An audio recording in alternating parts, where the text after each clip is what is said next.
Although October continued to show us affordable housing and improved borrowing conditions, we still saw home sales drop year over year and a rise in new listings. According to TRREB, confident buyers who feel good about their jobs and finances are still the ones benefiting from affordable housing prices. In other words, buyers with healthy jobs and bank accounts are pretty much the only ones gaining from current market conditions. And we say good for them. We like to see at least some of us winning right now.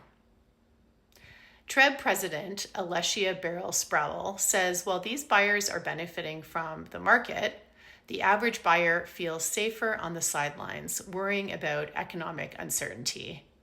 And guys, you're not wrong to put things on hold. We've got TRREB Information Officer Jason Mercer telling us that the monthly mortgage payment for an average price GTA home continues to trend lower. So houses are more affordable, but also adding that economic certainty relies on trade with the US and China. And that's what we're waiting for, a bit more certainty.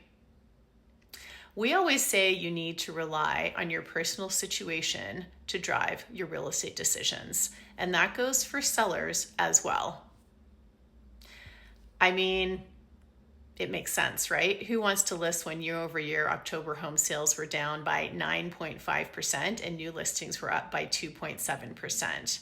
That continues to give buyers a lot of leverage, which we're seeing in the 5% year over year drop in the MLS Home Price Index Composite benchmark, along with the average selling price dropping to just over $1 million.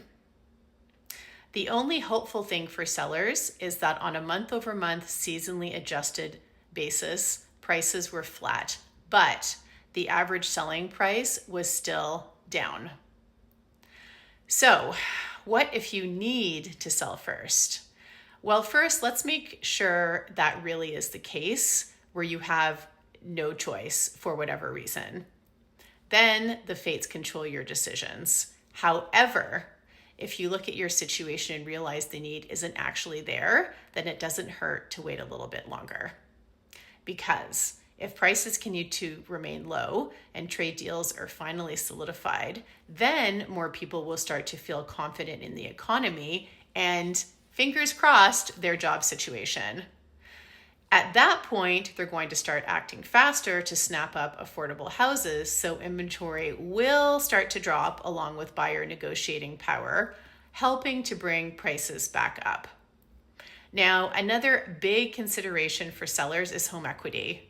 If you bought your home a few years ago when prices were peaking, sure, you have a lot more to lose. However, if you're sitting on much more home equity because you've owned your home for longer and your mortgage is almost paid down, then those losses won't feel quite as painful.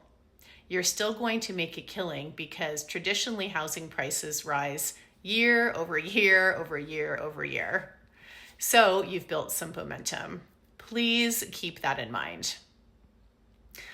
Look, it can help to have a brain to pick to see where you land on these decisions. So feel free, of course, as we always say, to reach out to chat to find out what makes the most sense in your unique situation at 416-291-7372. Thanks.